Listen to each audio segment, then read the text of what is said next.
mo tums bayagan ko na ukte tums jaja tums taya fla amen. Chines nan. I carry the name of my great grandmother. It's an honor to be here and to help acknowledge what's happening in the past history of our people, our Flamen people. So I'd like to welcome all the elders here, all our children, and our visitors. This land is called Teesput, and this is where our families originated from. They lived on and they walked on this territory. So we'd like to acknowledge that in the prayer that John had said in the moment of silence, because they're the ones that went through a lot of the dilemma and as they were relocated. And then the rest of us are here. Some of the ones have gone to residential school will know what that experience is like to be taken away from home and then relocated back into the community. So we'd like to pay homage to our ancestors and to honor all our elders and those who went to residential school. On behalf of the Flamen Nation, we raise my hands up to all of you. Gathering today is September 29th. With the Flamen people, it's great to see you here and know that you are cared for and loved. Tomorrow, September 30th, has been declared Orange Shirt Day, a recognition of the harm and atrocities of residential school system, where our children's sense of self-esteem and well-being were damaged through the years of abuse, in isolation, the lack of love and affection. Today is an affirmation of our commitment to ensure that everyone around us matters.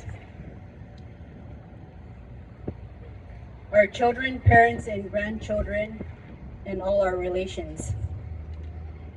A little history of the Orange Shirt Day. A lady named Phyllis Jack Webstack attended Mission Residential School in 1973 and 1974. When she got to Mission, they stripped her and they took away her clothes, which included the orange shirt, which she was so happy to have, that her grandmother bought her before she went into residential school.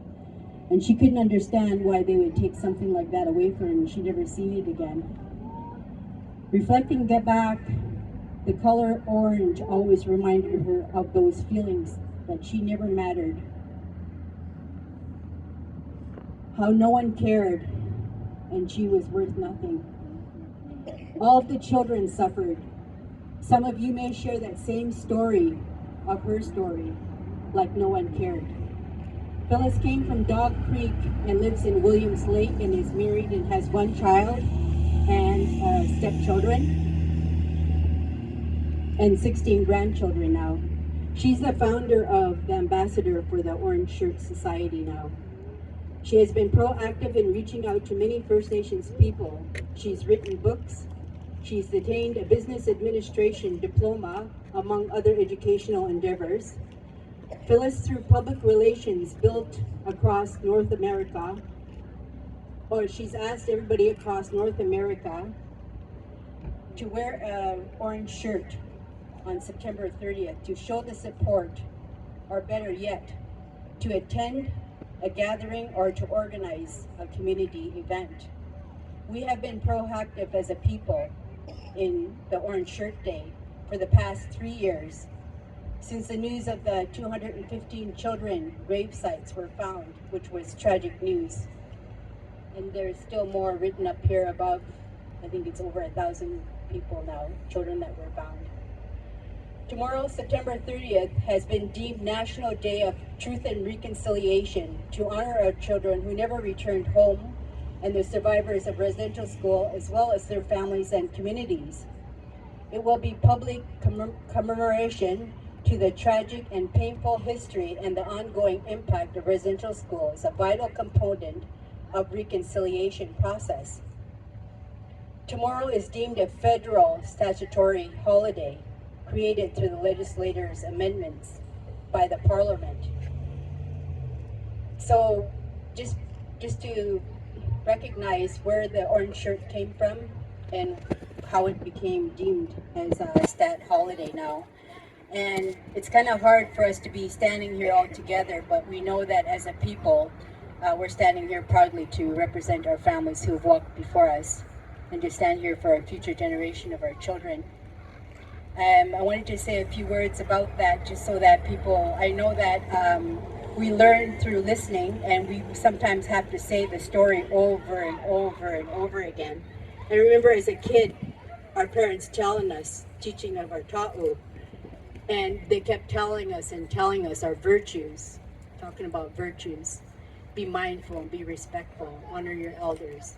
So those teachings were instilled from an early age, and they have to keep telling you and telling you. And as you grow older, you'll start to realize what our elders have been saying throughout the time frame.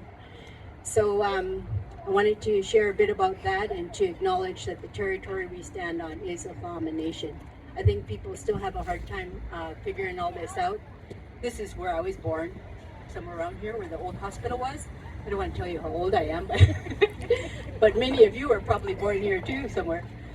But I'll turn it over to John. He's going to share a few of his experience as a residential school survivor. I did my thesis on healing methods pertaining to Fla'aman at the University of Victoria, and I had John as one of my community supervisors along with the professors. And he brought me like 4 boxes full of residential school writing, and he put it in front of me. He says, "You want to do this? Here you go." And I looked, I thought, wow, do I have to read all that? It was just like amazing how much material John had. And yeah, so I did interview 4 or 5 families in the community, and all of it reflected back to healing methods that would be culture that's going to help us to sustain ourselves. Once we ground in ourselves and our identity and who we are. So that was one of the outcomes from that. So I'll turn it over to John, and I'd like to give him a hand, please.